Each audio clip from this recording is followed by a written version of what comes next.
नमस्कार, मैं सत्यजीत सिंह पुनः आपका स्वागत अपने इस YouTube चैनल वनडे कोचिंग में करता हूं। आज हम लोग मूल विधि आज से शुरू करेंगे और पहले हम लोग कुछ हम लोगों की वीडियोस पॉलिटी की डल चुकी हैं, तो साथ-साथ हम लोग लेकर के चलेंगे। तो अगर देखिए तो पॉलिटी में हम लोगों ने संविधान में शुरू कर दिया है, कुछ मैंने ब्रॉड क्लासिफिकेशंस आपको करवा दिए हैं और अगर आप पिछले वर्ष के क्वेश्चन देख रहे होंगे तो ज्यादातर क्वेश्चंस उन पोर्शन से पूछे जाते हैं जिसमें भाग पूछा जाता है और उसके अनुच्छेद पूछे जाते हैं। आज जो हम लोग शुरू करेंगे वो मूल विधि में जो सबसे इंपॉर्टेंट है, जो सबसे इंपॉर्टेंट एक्ट है वो है बीएनएस, भारतीय न्याय संहिता। इसको हम लोग बीएनएस को आज से शुरू करेंगे और बीएनएस क्या जैसे कि हमने पहले संविधान में किया था उसी तरीके से बीएनएस में भी हम लोग देखेंगे। सबसे पहले तो हम लोग समझते हैं बीएनएस है क्या। तो एक तरीके से समझ लीजिए कि बीएनएस आप कोई भी जब आपराधिक घटना होती है, कोई भी अपराध होता है तो उन अपराधों के विषय में जो बताता है वो बीएनएस है, भारतीय न्याय संहिता। पहले यही आईपीसी हुआ करता था, पहले ये आईपीसी था, अब बीएनएस हो गया है, भारतीय न्याय संहिता हो गया है। और जब अपराध के बारे में पता चल गया तो उस अपराध को में कार्यवाही क्या क्या करेंगे। मान लीजिए अपराध हो गया, आपको किसी ने मार दिया, अब आप क्या करेंगे, उसकी सूचना देंगे, आप पुलिस को देंगे या मजिस्ट्रेट को देंगे। तो वो जो प्रक्रिया पूरा जो बताता है, प्रक्रिया का जो कानून है वो है बीएनएसएस। तो ये दो आपके लिए इंपॉर्टेंट है। और तीसरा जो इसी में क्रिमिनल विधि में, आपराधिक विधि में जो तीसरा इंपॉर्टेंट एक्ट है वो उसको कहते हैं बीएसए, भारतीय साक्ष्य अधिनियम। तो ये हो गया भारतीय न्याय संहिता हो गया, ठीक है। बीएनएसएस उसका प्रक्रियात्मक हो गया और बीएसए भारतीय साक्ष्य अधिनियम कि कैसे कैसे साक्ष्य, जब आप उस अपराध को साबित करेंगे तो उसमें साक्ष्य आप क्या क्या देंगे, ये सारी चीजें यहाँ पे दी जाती हैं। अब देखिए यहां से हम लोग अगर देखें तो बीएनएस में सबसे पहले तो जो इंपॉर्टेंट चीज है वो अपराध। हम लोग आइए अपराध का ही वर्गीकरण कर लेते हैं कि अपराध है क्या, अपराध क्या होता है, किन आधारों पर अपराध का विभाजन हुआ है।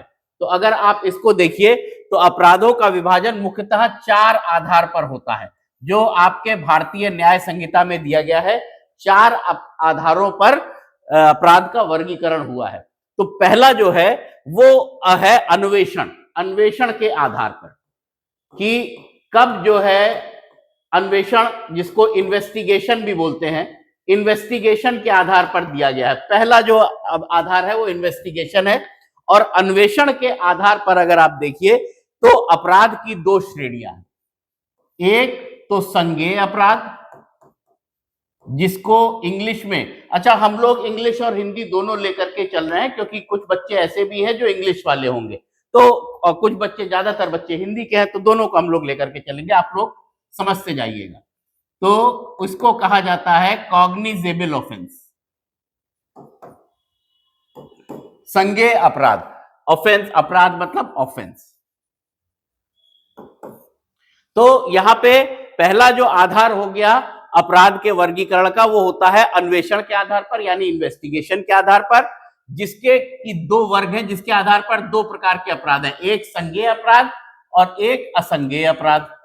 अब आप देखिए दोनों में अंतर क्या है, इसको नॉन कॉग्निजेबल ऑफेंस बोलते हैं, नॉन कॉग्निजेबल।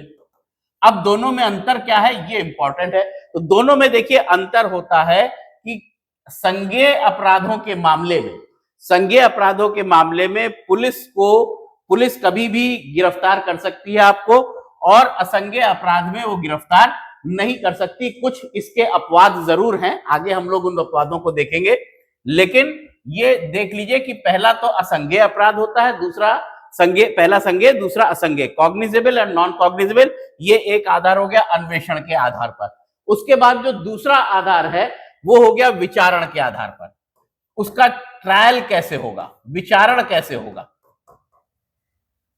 और ट्रायल के आधार पर देखिए 2 प्रकार के यहां पर भी अपराध हैं, 2 श्रेणी में।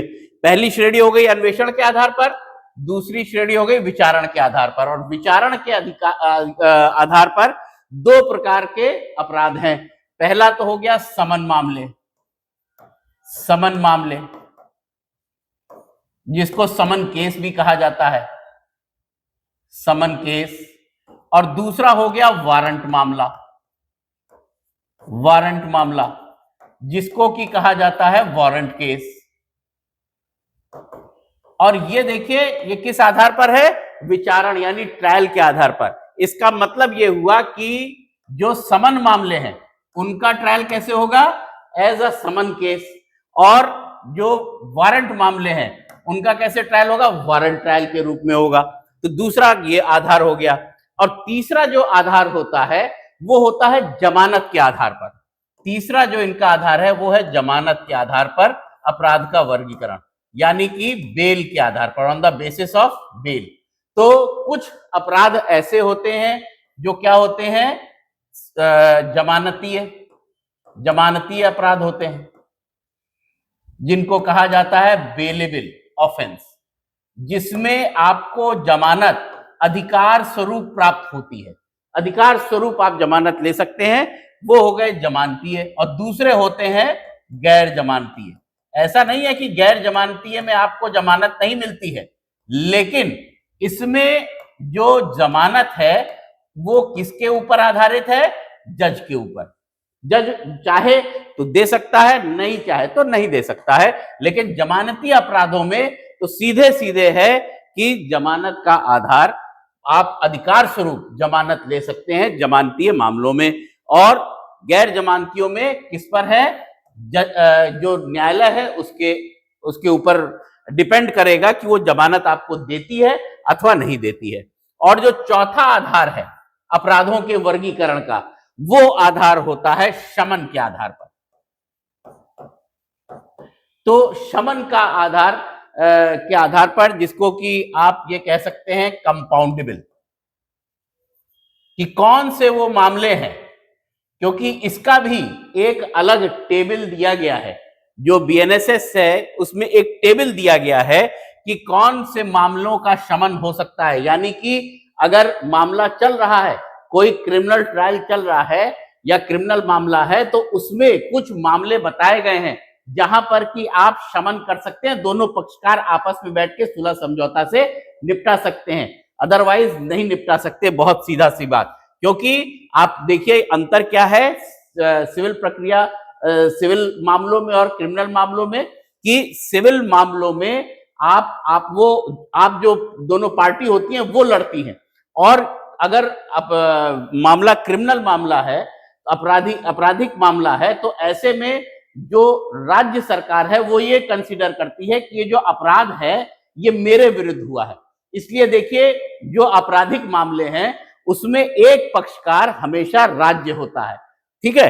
तो यहाँ पे शमनीय के आधार पर दो प्रकार के, एक तो शमनीय, किन मामलों का शमन किया जा सकता है, विच आर कंपाउंडेबल, यानी कि पक्षकार बैठ करके आपस में सुलह समझौता कर सकते हैं। और दूसरा गैर शमनीय, कौन से ऐसे मामले हैं जिनका शमन नहीं किया जा सकता है, ठीक है।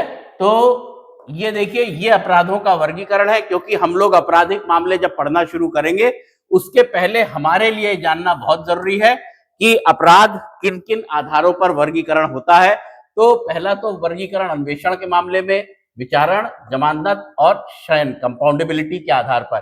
तो अगर इसको हम लोग एक लाइन में सम अप कर लें 1 मिनट के वीडियो में, तो हम लोगों ने ये देखा कि जो अपराध है उसका अपराध का वर्गीकरण 4 वर्गों के आधार पर उसका वर्गीकरण है। पहला जो है वो है अन्वेषण के आधार पर, इन्वेस्टिगेशन के आधार पर, जिसके आधार पर 2 प्रकार के अपराध हैं, एक संज्ञेय मामला, दूसरा असंज्ञेय मामला। दूसरा यानी कॉग्निजेबल ऑफेंस और नॉन कॉग्निजेबल ऑफेंस।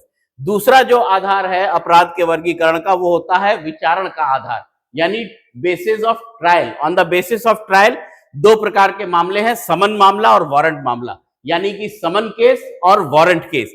और समन केस और वारंट केस में अगर आप लोग जानना चाहें अंतर, तो समन मामले वो है जो 2 वर्ष से कम के सजा से दंडनीय है, और 2 वर्ष से अधिक अगर सजा दी गई है तो वारंट मामला है। और जमानत, तीसरा जो आधार है वो जमानत के आधार पर अपराधों का वर्गीकरण होता है, जिसके आधार पर दो प्रकार के अपराध हैं।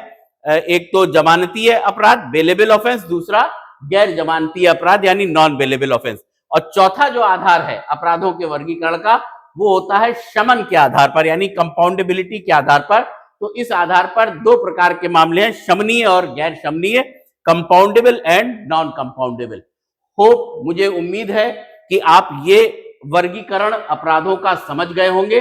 और अगर आप समझ गए होंगे तो इस वीडियो को एक बार थम्स अप इसके कमेंट में जरूर करिएगा कि आपको समझ में आ गया। कोई चीज ना समझ में आए आप पूछ लीजिएगा, तो वो मैं आपको फिर से पुनः दूसरे अपना जो लेक्चर होगा उसमें मैं एक्सप्लेन कर दूंगा। तो एक हमारा ये पहला जो हम लोग का ये बीएनएस है वो हम लोग आज से शुरू कर रहे हैं। इसके लिए पहले मैंने अपराधों का वर्गीकरण आपको बता दिया। चलिए, बहुत बहुत धन्यवाद। अगली वीडियो हम लोग जल्द ही फिर पुनः कल लेकर के आएंगे। नमस्कार।